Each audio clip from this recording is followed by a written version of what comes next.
Boa noite. Pátria Educadora. Esse é o lema apresentado pela presidente Dilma Rousseff ao assumir o segundo mandato na presidência da República. O desafio da proposta é levar a universalização e a qualidade do ensino básico, diretrizes desenhadas pela Secretaria de Assuntos Estratégicos, que vê a qualificação do ensino básico como fator fundamental para o novo modelo de desenvolvimento no país.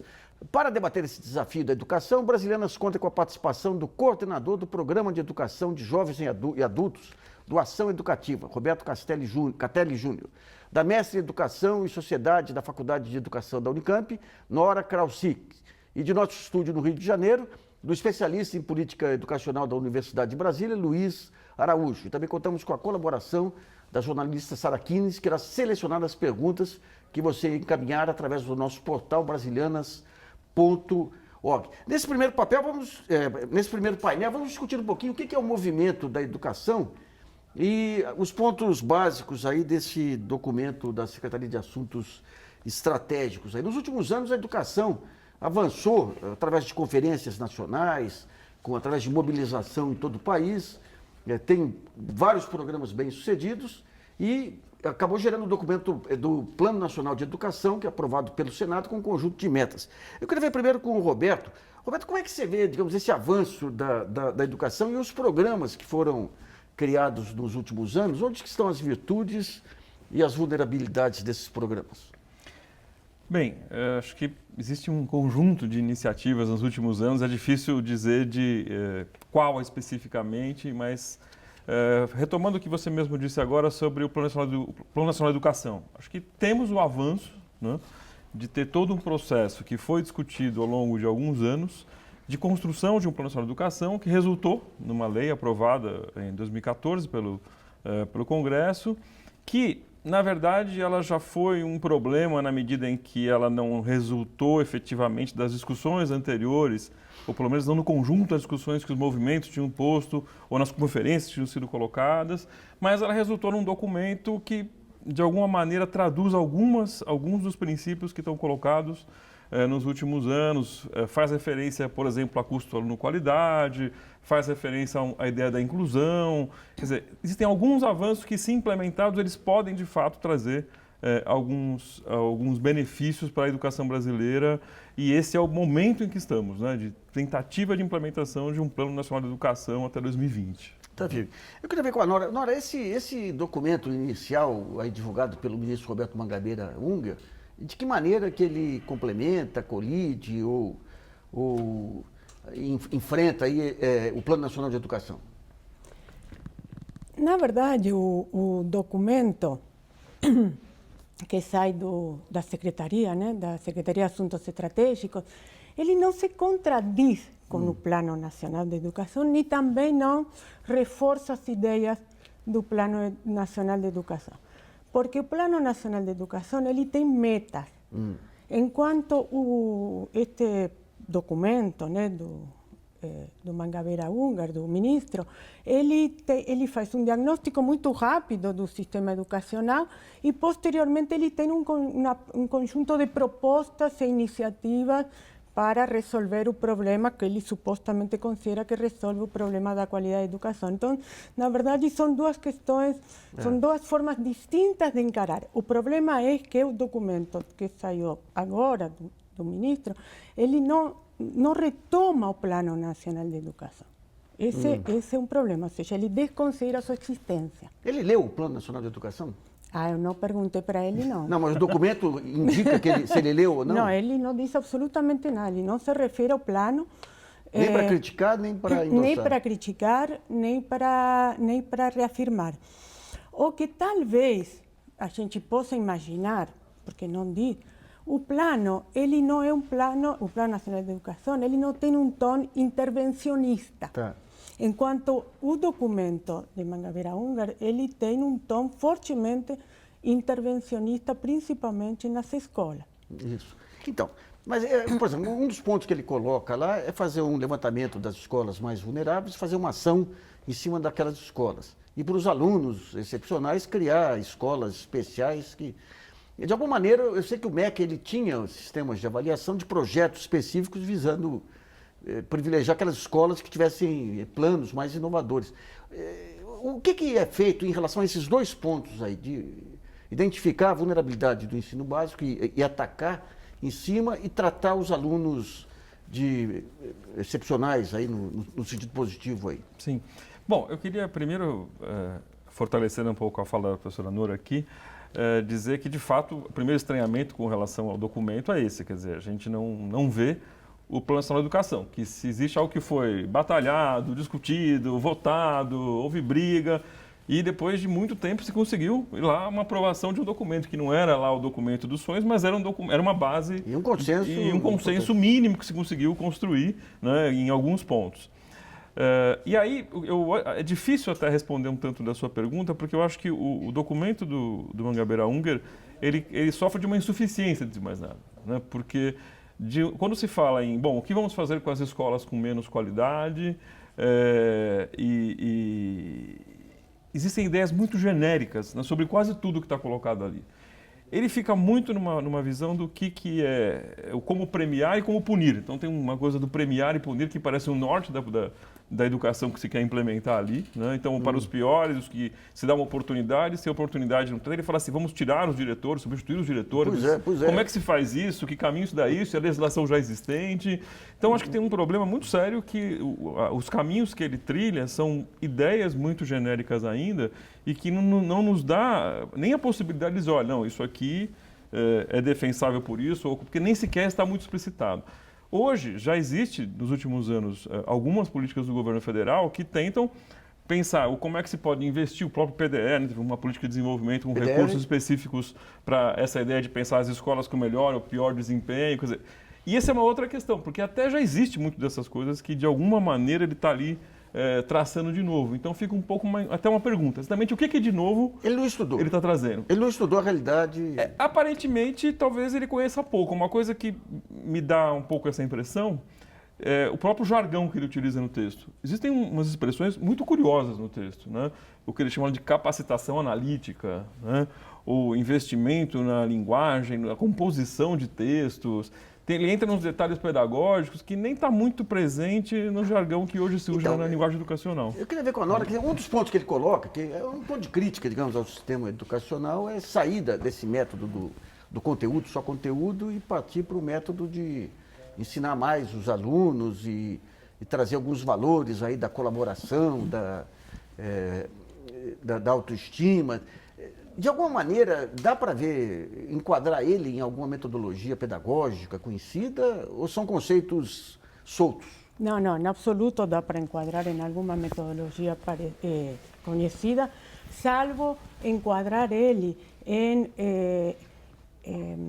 conceitos que já são totalmente ultrapassados, como conceitos da diferenciação. Conceitos que têm se demonstrado que têm trazido a segregação educacional, e eu gostaria, um pouco associando a isto... aqueles considerados melhores e colocar... Isso, eu gostaria, associado a isto que o senhor está me perguntando, retomar uma questão que comentou com Roberto, que são as escolas de excelência. Eu considero que esse documento, ainda que ele é muito generalista, ele tem uma questão muito forte. Ele quer segmentar, diferenciar as escolas segundo classes sociais. Sim, e isso ele vai o esconde em um conjunto de uma linguajar até muito despreciativa sobre a população brasileira. Então, o que ele propõe, e nesse sentido eu acho que há uma inovação, não positiva, porém, algo novo para a realidade brasileira. Até agora nós estamos brigando e lutando por conseguir um sistema público de ensino para todas as crianças e que possa ensinar bem a todas as crianças. O que ele vai propor? Um sistema de ensino com 3 modalidades, digamos, diferentes, não me lembro exatamente como ele vai chamar, com 3 especificidades diferentes. Uma ele chama o padrão, um termo médio. Outro, os pobres. E outros, aqueles que se destacam. Mas só um parênteses, eu vi no trabalho dele uma preocupação muito grande em igualar a qualidade de ensino das regiões mais pobres com as regiões melhor que em Oadas. Isso não está presente no documento. Bom, então, será que tem versão nova aí? Pode ser que esteja na versão nova. No documento, no documento original não está presente. Então, eu acho que é a versão nova. Porque, inclusive, esse negócio da participação, a importância do envolvimento dos professores, o modelo SUS... Isso é outra coisa. Isso está. Isso é outra coisa. Tá. Este documento, ou pelo menos a versão original, tem, a meu ver, duas inovações. Ou duas questões que não foram implantadas ainda no Brasil e as outras não. As outras já foram implantadas e ele está desconsiderando a experiência. Uma é a diferenciação das escolas, criando escolas de excelência para o que ele vai chamar os talentosos. As tais escolas Anísio Teixeira? Não? Isso. As É isso aí. escolas Anísio Teixeira. Aí o governo federal tem que investir tudo. Aí vão entrar só as crianças que sejam capazes de atravessar sistemas de seleção, tais provas, etc. Um sistema padrão que ele não explica muito bem, ou melhor, não explica, e um outro sistema, ou outro grupo de conjunto de escolas, para o que eles chamam as escolas das famílias, ou das crianças e jovens, de famílias pobres e com deficiências socioemocionais. E, segundo ele, essas deficiências socioemocionais, e eu estou destacando isto porque são terminologias que já são totalmente em desuso em um sistema democrático de ensino, essas deficiências socioemocionais trazem como consequência a falta de cooperação e a falta de disciplina. Isso. Então, seriam escolas de tempo integral, ele não usa a palavra tempo integral, ele fala de extensão do tempo, no qual, no contraturno, se daria um reforço escolar para que essas crianças ganhassem o que não lhes deu a família. E eu quero resgatar uma coisa, se define a família pobre como, de uma maneira extremamente despectiva, como a família, como a mulher que é mais solteira, como a mulher que tem parceiros esporádicos. Ele cuida todos os professores, que ele fala que professores são aqueles que não puderam ser motorista de táxi também. Exatamente. E isso não é um documento que possa sair de um governo dos trabalhadores, de um partido dos trabalhadores e em um sistema democrático. Tem um outro ponto que ele coloca lá, que é um ponto que eu já vi em algumas palestras e tudo, que é essa questão de currículo flexível, para adaptar para cada região, aproximar a criança do conhecimento que ela tem no seu entorno e respeitar o ritmo de aprendizado de cada criança. Isso aí, eu já vi esses conceitos sendo brandidos por aí, mas tem alguma coisa concreta que permita implementar? O problema mais sério é que no documento isso é contraditório, na minha visão. Não sei se a pessoa não teve outra leitura, porque ele ao mesmo tempo fala em respeitar o tempo, ou não sei nem se é exatamente a expressão, mas ele fala nesta diferenciação regional e não padronização, e de repente ele vai lá e diz que tem que ter a base comum nacional, e que tem que ter avaliação para fazer a medição, e tem que ser a prova Brasil. Então não dá para entender que raio de especificidade é essa da regional, porque no final das contas ele, ao final do texto, ele aniquila com essa diversidade, né?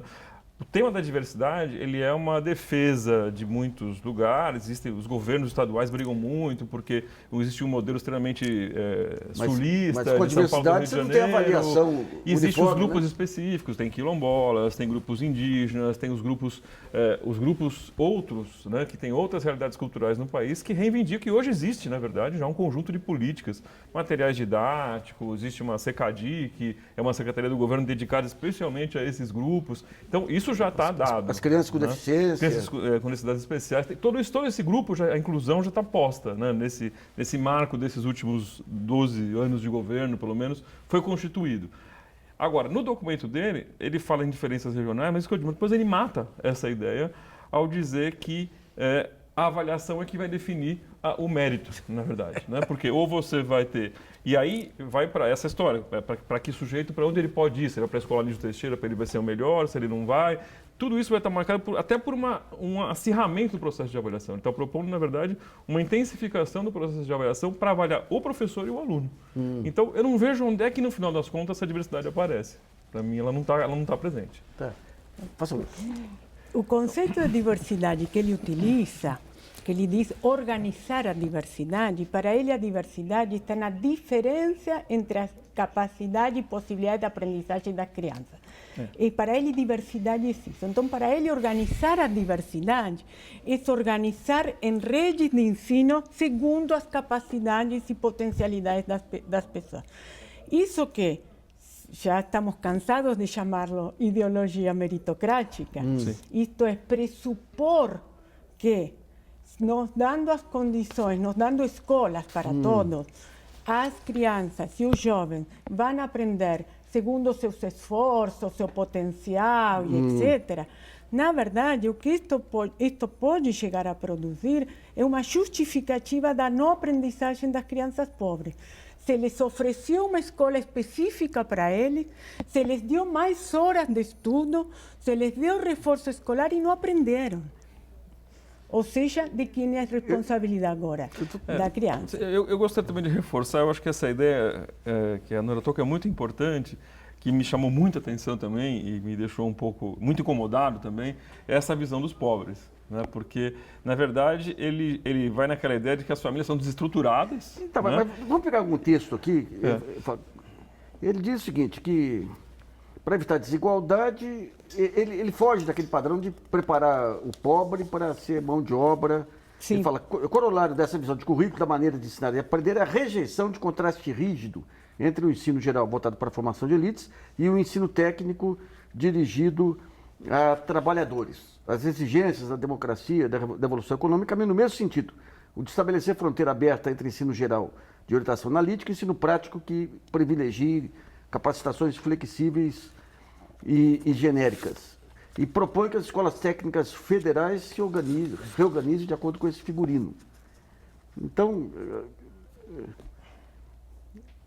ele fala das inibições socioemocionais. Ou seja, tem pinceladas de visões mais modernas, mais progressistas, digamos assim, mas quer dizer, a conta final é algo tecnocrático, na sua opinião? Eu não chamaria... Não, eu não chamaria... Desculpa, eu não chamaria progressista. O que ele está se referindo na citação que o senhor faz é a uma ideia de educação profissional pensada a partir de habilidade. Então, de fato, ele se opõe a isso e ele não utiliza o termo, mas ele vai se referir a competências. Competências de liderança, competências de cooperação, competências de disciplina, que é isso que as famílias pobres não têm. Isso tem muito a ver com os modelos de gestão do trabalho de hoje. Ou seja, é uma formação profissional mais adequada aos requerimentos do mercado de trabalho moderno, digamos, se quisermos chamá-lo. Não mais do que isso. Tem um rapaz da Veja que escreve de vez em quando lá, como é que chama? Que queria que toda escola colocasse, que nem uma Olimpíada aí, o seu Enem lá, para fazer a disputa. Mas tem um ponto só que eu acho que é importante, que é essa questão que não está resolvida, que faz parte dos dilemas aí, de como que a União pode interferir mais efetivamente no ensino básico, aí que está a responsabilidade dos municípios. Qual que seria o caminho? Bem, mais uma vez, no que se refere no documento que está posto, fica essa ideia de uma cooperativa federal, que também não está desenvolvida efetivamente como que isso seria efetivamente diferente do que já está constituído hoje com as políticas de distribuição de recursos. Pois né? já tem essa... Já existe, né? Existe lá um novo fundo que estaria sendo criado, mas que ele não especifica muito bem. Ele fala com o dinheiro do petróleo que poderia se acrescentar mais recursos à educação. Mas, de novo, não equaciona muito algumas das dificuldades que a gente já tem colocadas hoje. Por exemplo, a gente vê hoje na educação, a gente municipalizou uma educação e criou um monte de municípios com muita dificuldade, na verdade, em gerir os recursos da educação. Mas, quer dizer, como é que aponta para algum caminho nessa direção, não fica claro. Né? Então, eu acho que ainda, mais uma vez, eu digo que o documento fica no campo das insuficiências. Ainda, e tem uma ideia que ele coloca lá, que é central para o documento, que é a ideia do SUS da educação. E aí eu acho que fica uma pergunta, né? Bom, o SUS foi um modelo para a saúde, de que maneira foi um modelo que, até onde ele pode ser considerado um modelo vitorioso, é uma pergunta, né, que ele tenha disseminado, em grande parte, né, recursos para muitos lugares, tem muitas deficiências ainda hoje, em que medida isso será um modelo para a educação. Que é a ideia dos conselhos municipais, estaduais, que aparentemente no começo ele não conseguia entender como que foi a elaboração do Plano Nacional de Educação, né? Sim, inclusive, acho que é importante lembrar também que existe essa discussão do que é quando você fala de qualidade, né? Acho que é importante até retomar essa ideia de... Porque ele fala em igualdade, ele fala em equidade, ele fala em mais igualdade na educação, mas no que está baseado essa igualdade, né? Quer dizer, ele tem uma suposta noção de equidade, que é uma igualdade que está muito formalizada assim, vamos criar algumas condições mínimas da educação básica para que essas pessoas possam ter os mesmos direitos. Né? E a parte regional também, você tentar fazer uma ofensiva sobre os estados menos qualificados para tentar trazer para o nível... Não é isso que ele propõe? Sim, ele propõe uma diferenciação regional entre estados. Bom, vamos a uma pergunta enviada através do portal brasileiras.org, selecionada pela jornalista Sara Kines. Lembrando que o programa é ao vivo, você ainda pode enviar sua pergunta. Sara. Bom, Nassif, a gente tem uma pergunta da Cristine Nascimento, do Rio de Janeiro, e a pergunta dela é a respeito das crianças com déficit de atenção, que antigamente eram diagnosticadas como preguiçosas, burras, etc. Como incluir essas crianças que estariam no meio do caminho entre as ditas normais e as especiais, isso sem atrapalhar as outras que têm um desenvolvimento muito mais rápido na mesma faixa etária? E se existe ainda uma enorme carência de diagnóstico, como estabelecer uma política que as contemple? Nora. Bom, com relação à pergunta da espectadora, não só com relação a déficit de atenção, como com relação a outras a crianças portadoras de diferentes tipos de deficiência, é um tema que no documento não se trata, mas é um tema que se coloca muito preocupante frente a um documento que está propondo a diferenciação segundo as possibilidades. Claro. Então, nem sequer eles não entram em nenhum dos três grupos. Ele não deve saber que existem 800 mil crianças exigindo cuidados especiais da rede. Eu acho que não... Eu não gosto de despreciar pessoas com tanto poder, ou seja, no sentido de que não sabem ou não quer pensar políticas para essas crianças, considera o caráter cidadão que essas crianças têm. Agora, eu imagino também que a espectadora está se referindo a, não sei se é professora, mas a dificuldade que um professor tem, que de fato, frente a uma turma e as déficits de atenção, as dificuldades de lidar com o conjunto. Essas dificuldades, essas consequências, entre outras coisas, de um número de alunos que hoje temos em sala de aula. Não é o único motivo, mas não é a mesma coisa lidar com diversidade de formas de aprendizagem entre as crianças, com 40 crianças, que com 20 crianças. Por exemplo, no documento, o Mangabeira Unger faz referência a que a criança pobre tem dificuldade de se manter sentado, tem dificuldade desse tipo de coisa. Quando a escola faz uma adaptação progressiva da educação infantil para o ensino fundamental, isso não acontece. Mas, claro, qualquer criança, não só a criança pobre, sai da educação infantil, que não tem horário, etc., etc., e tem que se sentar e tem que esperar para fazer xixi 40 minutos, obviamente que, se não tem esse processo de adaptação, vai ser lido como uma dificuldade. Mas a dificuldade está em como fazer essa passagem de um modelo a outro modelo de ensino. Bom, vamos para o primeiro intervalo e brasileiras.org volta já.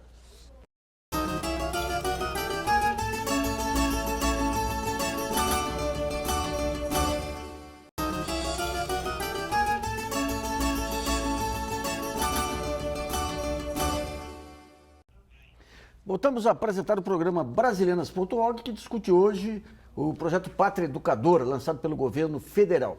Nesse segundo bloco, vamos analisar a necessidade do aprimoramento dos indicadores educacionais para a construção de políticas públicas. Então, eu vou falar com o Luiz Araújo, que já chegou no Rio lá. Ô, Luiz, tem essa discussão de necessidade de sistemas de avaliação, inclusive para definir metas e tudo. Como é que você avalia os sistemas atuais de avaliação e o que é proposto aí nesse documento do Roberto Mangabeira Unger aí sobre a Pátria Educadora? Olha, primeiro eu queria agradecer o convite. Veja, nós temos vários sistemas de indicadores. Temos o censo escolar, tanto da educação básica como do ensino superior. O Brasil implementou uma série de avaliações de larga escala, algumas se transformaram em vestibular nacional, como é o caso do Enem, mas você tem o SAEB, o Prova Brasil, e se construiu o IDEB, que é um indicador imperfeito ainda, né? Ele avalia apenas a aprendizagem e se retira desse indicador como se você já tivesse o conjunto da escola. O documento, ele propõe coisas que eu considero que é um aprofundamento do que já existe. Não me satisfaz a linha que o documento apresentou em relação aos indicadores. Acho que falta, para você ter uma pátria educadora, um indicador importante que está lá na Constituição e que agora o Plano Nacional de Educação discute implementar, que é um padrão mínimo de qualidade. Senão você vai estar comparando coisas muito distintas, né? O aprendizado de uma criança de uma escola precária, no Nordeste do Brasil, no Norte do Brasil, e você vai estar dizendo que aquela escola não tem qualidade porque o aprendizado, as notas são baixas e, na verdade, as condições necessárias não foram criadas. O ensino superior até tem indicadores mais complexos do que a educação básica. O SINAS, por exemplo, já consegue verificar as condições de oferta. Na educação básica, na CIP, nós não temos nenhum indicador que leve em consideração as condições de oferta dos alunos e que estabeleça um padrão que seria aceito pelo Brasil como o mínimo necessário para qualquer brasileiro, independente de onde ele esteja residindo ou exercendo seu direito de ter uma escola. Bom, um dos pontos aí que é proposto no Pátria Educadora é esse negócio de identificar as melhores práticas aí. Eu lembro de uma vez uma avaliação do MEC mostrando as escolas do Piauí que tinham um bom desempenho e relacionando o bom desempenho ao fato dos professores visitarem as famílias, terem contato direto. De alguma maneira, essas melhores práticas, aí você tem algum indicador que saia da nota específica para poder focar e multiplicar as melhores práticas? A você. Olha, primeiramente, de fato, não é tão fácil, né, criar essas outras medidas, né? Acho que, como já foi dito aqui do professor Luiz Araújo, uma limitação que está sendo colocada hoje é o que a avaliação consegue medir, né? Existem muitas práticas consideradas exitosas, né? O problema é que também aí cai de novo na questão de como é que o documento diz que coloca até que o INEP teria o papel de levantar essas práticas, né? Agora, que critérios do que seria uma boa prática, serve a quem, a que contexto, a que condição de escola, a que sujeitos. Então, essa ideia de pensar em práticas exitosas depende um pouco também de que proposta de educação você está constituindo, né? Quer dizer, quando a gente diz que um aluno tirou 10 em matemática e eles são os melhores, eu tô valorizando um certo contexto. Agora, quais são outros critérios que se possa levar em consideração? Por exemplo, uma escola pode não ter só um 10 em matemática, mas pode formar cidadãos participativos na comunidade. Então, isso é um outro critério. Mas vamos pegar um ponto. Quer dizer, para ter essa avaliação, é muito a posteriori também, né? É saber o que os alunos que passaram por aquela escola se tornaram alguns anos depois. Há esse acompanhamento nas nossas estatísticas aí, não? Bom, o intento do IDEB foi um pouco corrigir isso que o senhor está colocando com relação ao SAEB. Acho que o Luiz vai poder explicar mais em detalhe. Mas, porque trabalha com essa área. Mas o IDEB, para elaborar as metas pelas quais a escola vai ser avaliada, toma como referência o ponto de partida. Então, nem todas as escolas vão ter que cumprir as mesmas metas em um mesmo período. O que vale é o avanço. O que vale é o avanço e o que projetou como avanço. Tá. Se assim cumpre o que projetou como avanço. Então, o IDEB buscou melhorar essa questão, porque a questão principal é essa, né? Não onde se chega, sino quanto se avança. Isso.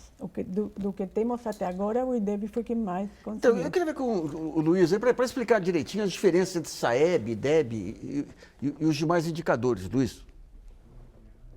Olha lá, veja, nós iniciamos com uma prova amostral, que é o SAEB, depois evoluímos por uma universalização, né, da aplicação no Prova Brasil, que você pode ter a nota por escola, né?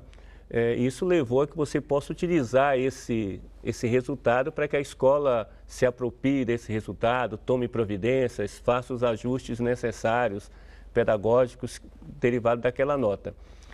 O IDEB é um indicador composto que pega a nota dessa prova universal com a aprovação, reprovação medida pela própria escola e construiu uma escala, né? E como a Nora colocou, você estabelece uma meta de melhoria a partir do patamar que você está. Veja, o documento do Pátria Educadora tem um componente novo que eu considero perigoso, que é associar a nota ao aluno. Né? Hoje em dia você avalia a escola, já há um questionamento se você está avaliando toda a escola e só o aprendizado dos alunos. Recentemente, um livro do IPEA, Nassif, mostrou que a maior correlação das notas dos alunos no IDEB são vinculadas à situação socioeconômica deles, né? E segundo as condições materiais que a escola oferece. Então, temos de relativizar de que você está dizendo realmente aquela escola não presta ou presta apenas com a nota. Só que ele está propondo fazer um cadastro único para pensar, né, que alunos são bons, que alunos são ruins naquela nota, o que o IDEB não faz hoje. Ele não avalia o aluno, ele tenta avaliar a rede escolar, tenta avaliar a escola, né? Eu acho uma evolução perigosa, porque a consequência disso é você premiar ou punir o resultado dos alunos. E a escola já faz isso. A partir da aprovação, da reprovação, acompanha esse aluno. Acho que nós precisamos melhorar os indicadores, inclusive das metas que estão no Plano Nacional de Educação. E eu repito, onde é que está o nó? Qual é o patamar mínimo que, como direito à educação, está lá no 205 da Constituição, qualquer brasileiro tem?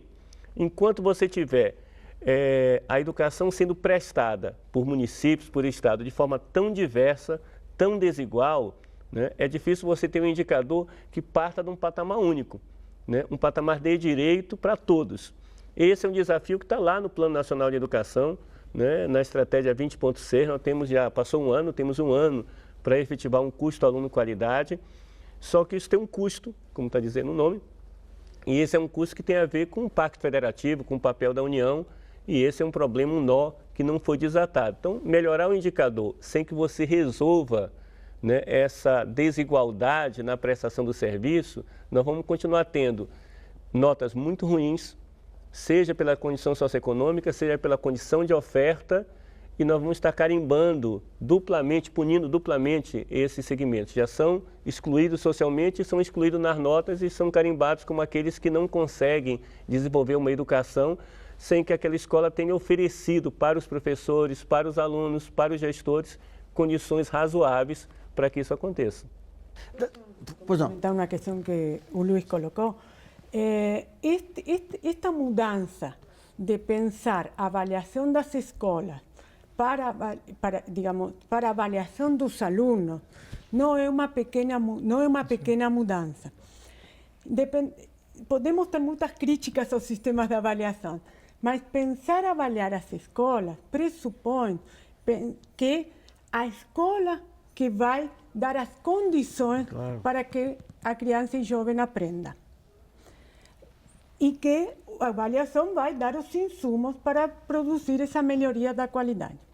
Essa passagem para a avaliação do aluno, não dentro da escola, que como disse Luiz, já acontece, mas através de um cadastro nacional ou de um banco de dados nacional, extraídos dos dados da Prova Brasil, é fazer um mapa de nosso país das crianças que aprendem ou que têm dificuldades de aprendizagem, das crianças que estão no meio e das crianças que vale a pena investir porque elas se estão destacando em seu processo de aprendizagem. Ou seja, se abandona a preocupação pela qualidade da escola como um todo, para focar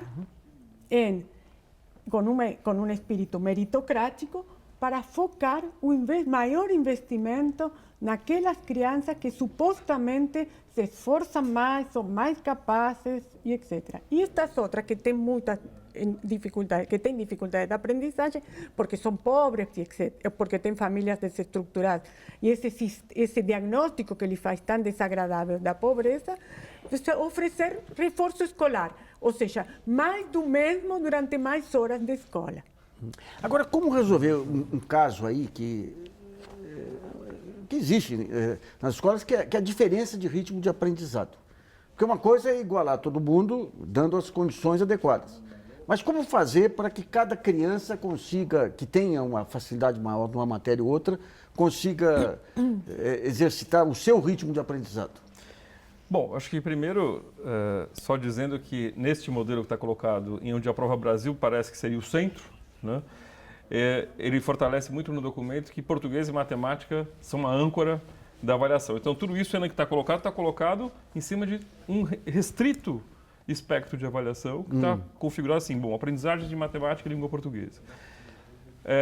Dentro de uma escola, a gente vai ter, de fato, ritmos diferentes, e uma escola mais democrática pressupõe que você vai ser capaz de gerir esses diferentes tempos, né, e criar propostas de aprendizagem, de ensino, que não estejam simplesmente nivelando, forjando uma equidade que não existe. Né? Quer dizer, então, hoje existem muitas propostas pedagógicas que falam no ritmo da criança, no tempo do sujeito, e que não necessariamente todos vão chegar no mesmo lugar, do mesmo jeito, na mesma hora. Então, aí é que é um tanto contraditório, até porque também a proposta fala assim, vamos acabar com o ensino decoreba, vamos acabar com o ensino que só se preocupa em quantidade de informação. Mas é um tanto perigoso esse jogo também, porque a hora que você diz, olha, a Prova Brasil é uma prova nacional, que todo ano todo mundo tem que ser avaliado por ela, porque você vai fazer a escola correr atrás da prova. E correr atrás da prova tem significado nos últimos anos, ao contrário, fortalecer processos em que não trabalha com essas diferenças, não trabalha com esses sujeitos diferenciados e que acaba até em algum momento fortalecendo uma informação que só serve para fazer a prova. Então, acho que esse também tem que ser revisto como propósito. Vamos a mais uma pergunta enviada através do portal brasilianas.org, selecionada pela jornalista Sara Quines. A gente tem uma pergunta da Vitória Macedo, de São Paulo.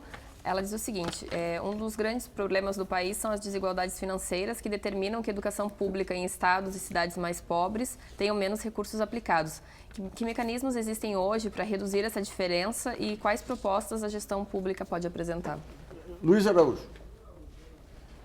Olha, primeiro eu vou dizer que o que está sendo proposto no documento, na parte federativa, que seria enfrentar desigualdades, não é o caminho correto. A ideia do documento é fazer uma instância transfederal que intervenha nos municípios, que possa destituir diretores e, inclusive, em documento anterior do próprio Mangabeira Unger, de 2009, propõe, inclusive, a intervenção, tirando o prefeito, tirando o secretário, em uma judicialização. Mas, veja, a questão da desigualdade entre os entes federados e, consequentemente, no provimento dos serviços educacionais, precisa que você tenha um outro pacto federativo. Os municípios são os que mais têm matrícula, hoje 46% das matrículas, das 188 mil escolas, a maioria são municipais. Os municípios são muito desiguais, se vai de São Paulo a Codó, né, no Maranhão, para dar uns extremos. Isso reflete na educação e o Fundeb ele diminuiu as desigualdades entre os estados, entre os municípios do mesmo estado, mas entre os estados brasileiros essa desigualdade continua muito grande. Um caminho seria você aproveitar o custo aluno-qualidade para estabelecer outro tipo de complementação, né, que ou elevasse financeiramente a renda desses municípios menores ou investisse em insumos para que aquela escola que não tem biblioteca, não tem banheiro, não tem quadra, não tem biblioteca, não tem os insumos necessários, inclusive para desenvolver essa diferenciação dos ritmos da pergunta anterior. Como é que eu desenvolvo um ritmo diferenciado? Oferecendo um currículo mais flexível dentro da escola, que tenha espaços para que a criança possa desenvolver no laboratório de ciências, no laboratório de informática, na biblioteca, essas suas capacidades. Sem isso, a escola não vai. Não adianta tirar esse aluno para colocar numa outra escola especial, como é a alternativa que está sendo proposta. Eu tenho de criar isso dentro da própria escola. Para isso, você tem que ter um outro padrão. Esse padrão precisa ser financiado pela União. Se depender só dos municípios, que estão com 18% aí dos recursos educacionais, isso não vai acontecer. Acontece que rever o Pacto Federativo é uma polêmica que não envolve só a área da educação, tem um custo. Esse custo foi calculado pela campanha nacional, a minha própria tese mostrava quanto custaria isso usando os recursos do Fundeb. É um impacto razoável e nós vamos ter que enfrentar essa questão. Se a gente quer construir uma pátria educadora, é necessário elevar esse padrão nos municípios mais precários. E para isso a União precisa entrar com recursos, né? E esses recursos são razoáveis diante de um quadro aí de ajuste fiscal. Vamos para o segundo intervalo e Brasilianas.org volta já.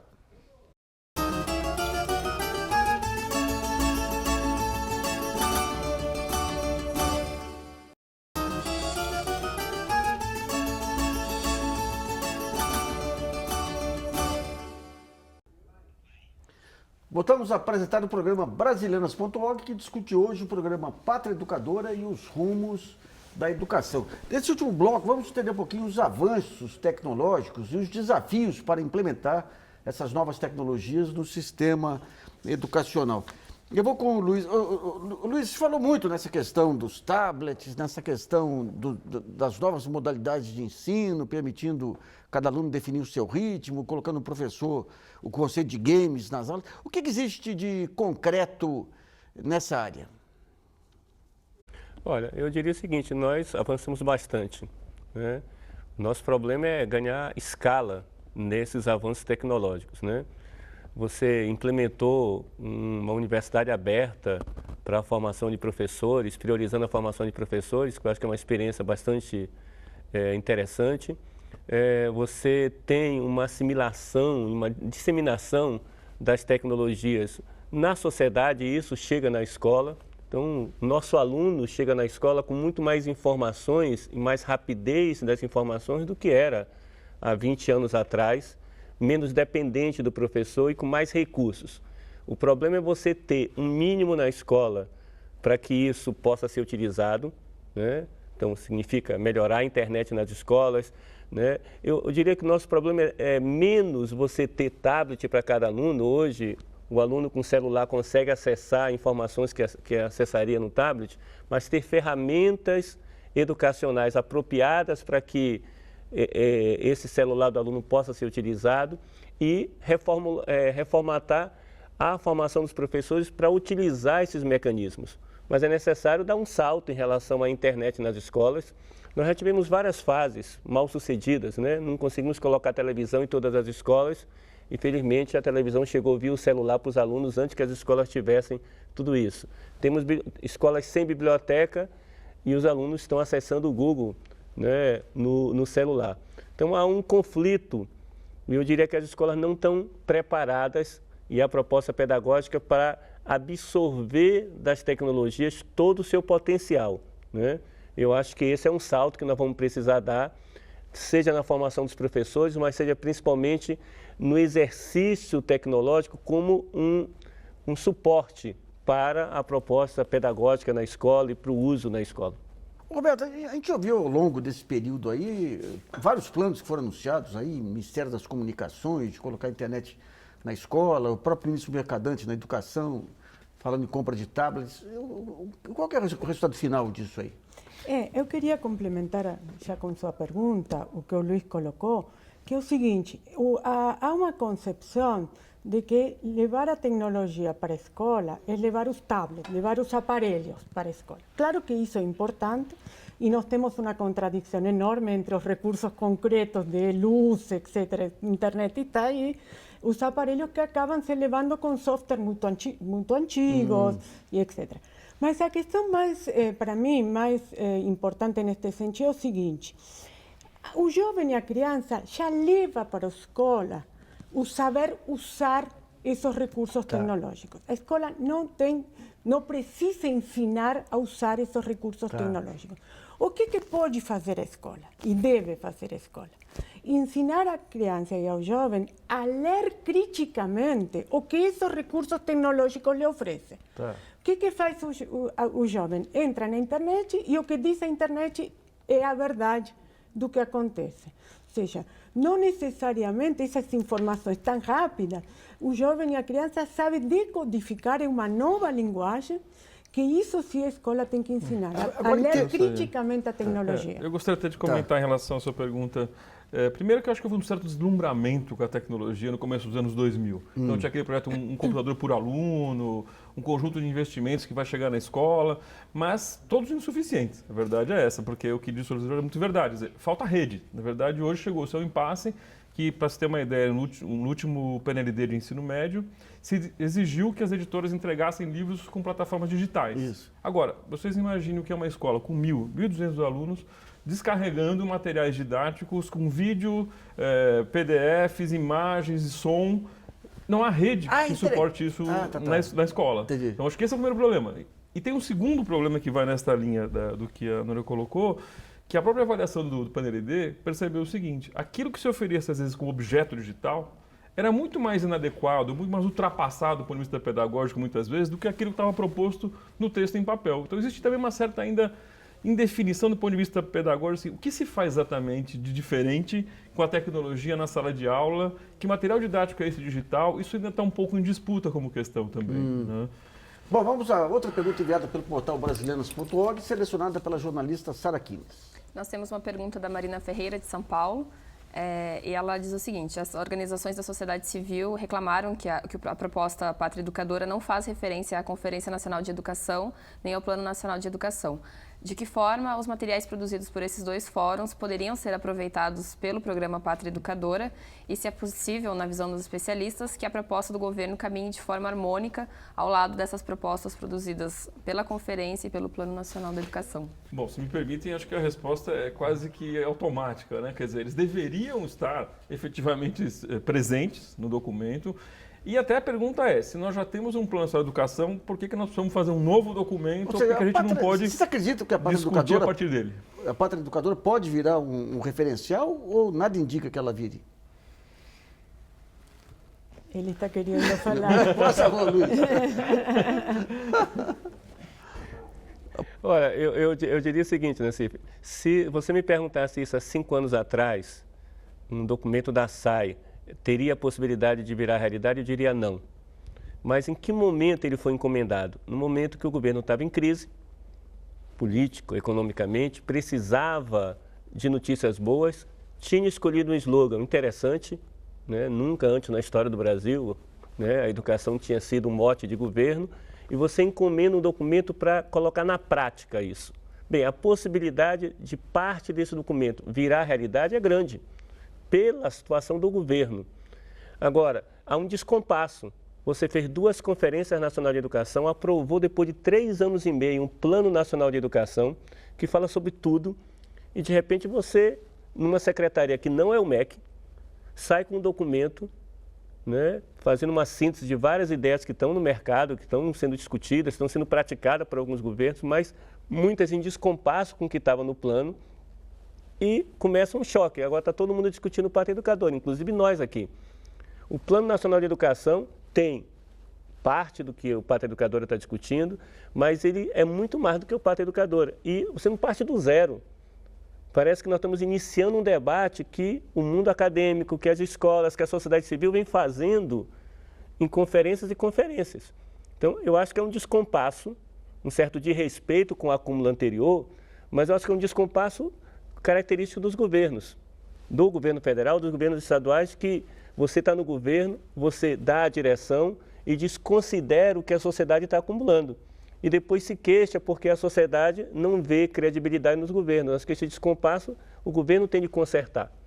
Agora, ele pode sair do papel? Pode, porque o governo precisa de boas notícias. E se você diz o seguinte, agora vamos fazer um cadastro único, vamos fazer uma prova nacional docente, vamos fazer coisas concretas, mesmo que erradas, elas podem sair do papel. É um risco se esse sair do papel estiver em descompasso com o que a sociedade civil vinha acumulando, discutindo e produzindo, junto com o governo, inclusive na CONAI. O governo estava lá. Além disso, desculpa, muitas das questões colocadas em um documento já estão acontecendo, algumas a nível federal e outras nos níveis estaduais e municipais. Por exemplo, uma questão que gostaria de tocar é com relação à participação privada na gestão das escolas.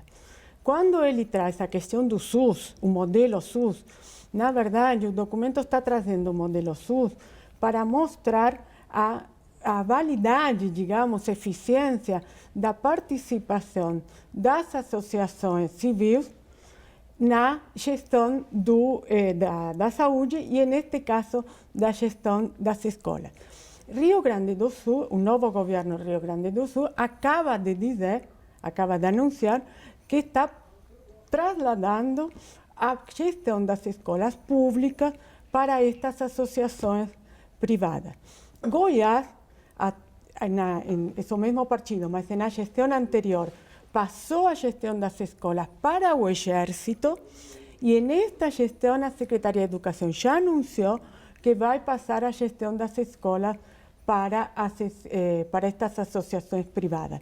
E se o senhor me permite, tal qual, ele, em um documento, eu trouxe uma cola, em um documento ele diz claramente: utilização dos instrumentos jurídicos, como a das organizações sociais e as associações de propósito específico, de incorporar, ou seja, permitir que eles possam incorporar equipes de educadores de fora do sistema público aos modos do SUS. Você vai desmontar toda a política documento. pública. Você não faz política pública assim com... Exatamente, ou seja, outra característica, além de meritocrático, o documento é profundamente autoritário, ele é privatista. Só que as propostas de privatização que o documento faz são estratégias que já estão acontecendo nos estados. Infelizmente, o Brasileiras.org sobre o programa Pátria Educadora termina por aqui. Eu agradeço muito a participação do coordenador do Programa de Educação de Jovens e Adultos do Ação Educativa, Roberto Catelli Júnior, da mestre em Educação e Sociedade da Faculdade de Educação da Unicamp, Nora Krausik, e do especialista em Política Educacional da Universidade de Brasília, Luiz Araújo. E também agradeço a colaboração da jornalista Sara Kines e de você que nos acompanhou em mais essa edição. E lembre-se, você pode ainda colaborar enviando sugestões, textos e vídeos para o portal brasilianas.org. Esse espaço aqui também é seu. E voltamos na próxima segunda-feira, às 8 da noite. Até lá!